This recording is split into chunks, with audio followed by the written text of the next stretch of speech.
जय हिंद दोस्तों। आप सभी लोग को जैसा कि मालूम है, अग्निपथ अग्निवीर के रूप में वैकेंसी आई है जो आप सभी लोग एयरफोर्स के नाम से जानते हैं। आइए हम सब लोग समझते हैं क्या कहता है। एयरफोर्स अग्निपथ जो स्कीम है ये 2023 में आया है, मतलब 2023 का स्कीम। लेकिन अब एक किसके लिए है? 2024 के लिए है नोटिफिकेशन।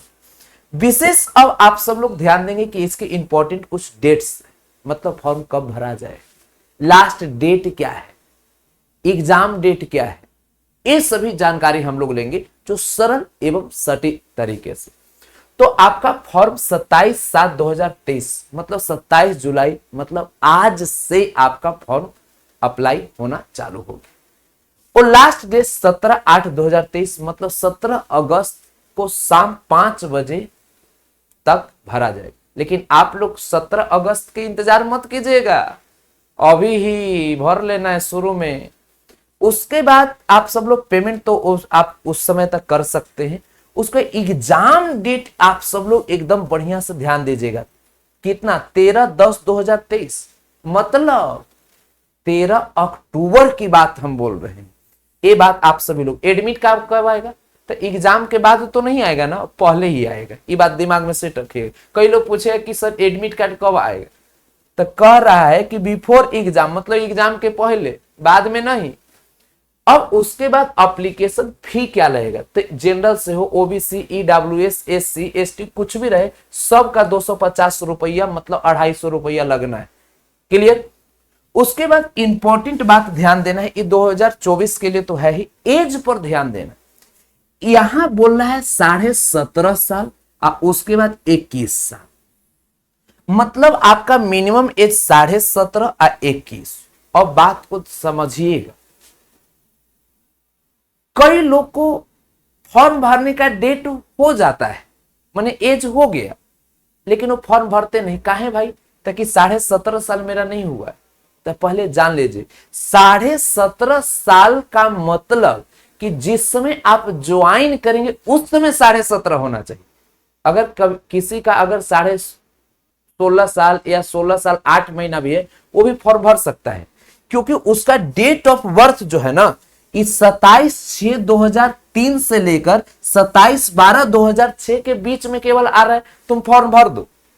ये मत देखिए आप सब लोग की 17.5 साल हुआ है कि नहीं हुआ है, ये सब चक्कर में नहीं रहना, क्योंकि ये ज्वाइनिंग का डेट है। अब कई लोग फॉर्म भरने जाएगा, जानते हो 21 साल होगा तब कि हमारा अभी बचा हुआ, तो उसका बचा हुआ नहीं है, वो पार कर गया। ये यहां पर 21 साल जो है ज्वाइनिंग का डेट है कि इस एज में आपका ज्वाइन कर जाना है। ठीक है? तो आपको केवल मेमोरी में ये ध्यान रखना है कि आपको कितना 27/6/2003 से लेकर 27/12/2006 के बीच में अगर आपका डेट ऑफ बर्थ है तो इसको ठीक कर लीजिए। और एक बात और बीच में मैं जोड़ देना चाहूं, फॉर्म भरते समय अपना एडमिट कार्ड को अगर चाहते हैं कि आप तक पहुंच पाए, कई लोग का एडमिट कार्ड आता ही नहीं, ऐसा सुने हूं, तो उसके लिए फॉर्म भरते समय जो आपका फोटो होना चाहिए अप टू डेट होना चाहिए, नया, उसको एकदम स्लेट लेकर जैसे खिंचवाया जाता है वैसे खिंचवा लीजिए। दूसरा चीज, आधार कार्ड, पिताजी का नाम, जो भी आपका डॉक्यूमेंट्स है उस पर अपना डेट ऑफ बर्थ, नाम, ये सब को ठीक ठाक तरीके से देख लीजिएगा। समझ गए? ये सब बात पर ध्यान दे देना है।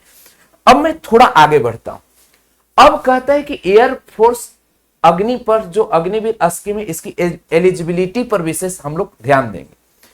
तो कहता है कि देखिए, इसमें साइंस सब्जेक्ट के लिए एलिजिबिलिटी तो +2 होना चाहिए, जिसमें मैथ, फिजिक्स और इंग्लिश होना चाहिए। ध्यान दीजिएगा। अब कई लोग पूछेंगे जी सर सेकंड डिवीजन एकदम घिंच घाच के पार कर गए 45% पर, तो नहीं आप फॉर्म भर सकते हैं। कम से कम कितना होना चाहिए? यहां पर इस पर ध्यान दीजिएगा, कितना? 50%। इंग्लिश में भी एकदम अलग से बोल रहा है कि एंड कितना? 50%, माने इंग्लिश पर विशेष ध्यान दिलवा रहा है। उसके बाद कोई 3 साल का डिप्लोमा भी अगर क्यों, अगर ई नहीं है तो, और अगर ई वाला नहीं है, कई लोग बोलेगा जी सर फिजिक्स मैथ हम नहीं लिए, साइंस से नहीं पढ़े, कोई दिक्कत की बात नहीं। अगर कोई अलग डिप्लोमा किए, इंजीनियरिंग किए, कोई भी अगर आप टेक्निकल कोर्स किए, तब भी आप 3 साल का जो कोर्स कई सारा होता है जो मैट्रिक पर ही लोग करने चले जाते हैं, तो उस कोर्स कर रहे हैं तब या हो गया है तो आप इस फॉर्म को भर सकते हैं। या 2 साल का और कोई अगर साइंस के अलावा, फिजिक्स मैथ सब्जेक्ट के अलावा कोई कोर्स है, तभी आप इधर भर सकते हैं। कई सारा ऑप्शन है। केवल ध्यान दीजिएगा 50% जो आपका इंग्लिश होना चाहिए, सब में 50% आपका इंग्लिश का मार्क्स पर विशेष ध्यान दिलवाया। पुनः हम लोग इधर आ जाते हैं।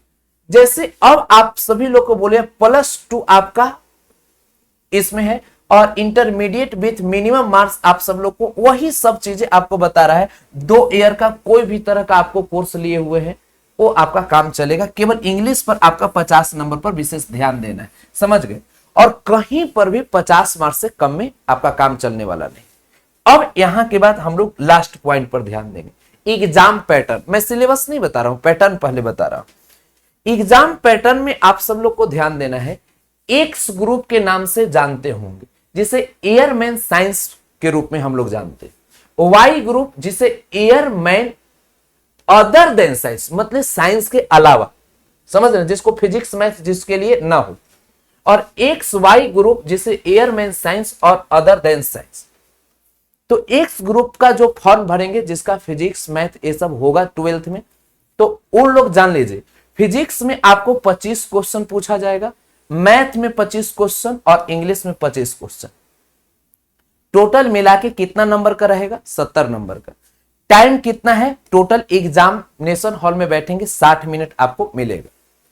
जो साइंस नहीं है, जिनका फिजिक्स मैथ नहीं है, तो उन लोग बाई ग्रुप का आप ध्यान दीजिएगा, जिसे एयरमैन अदर देन साइंस बोलते हैं।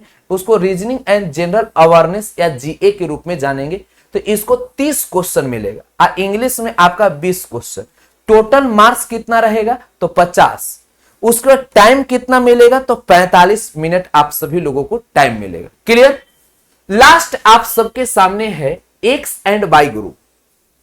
ध्यान दीजिएगा, वाई ग्रुप तो कोई भर सकता है, लेकिन एक्स एंड वाई वही भर सकते हैं। एक्स मतलब इंक्लूड वही कर सकते जिनका फिजिक्स और मैथ हो।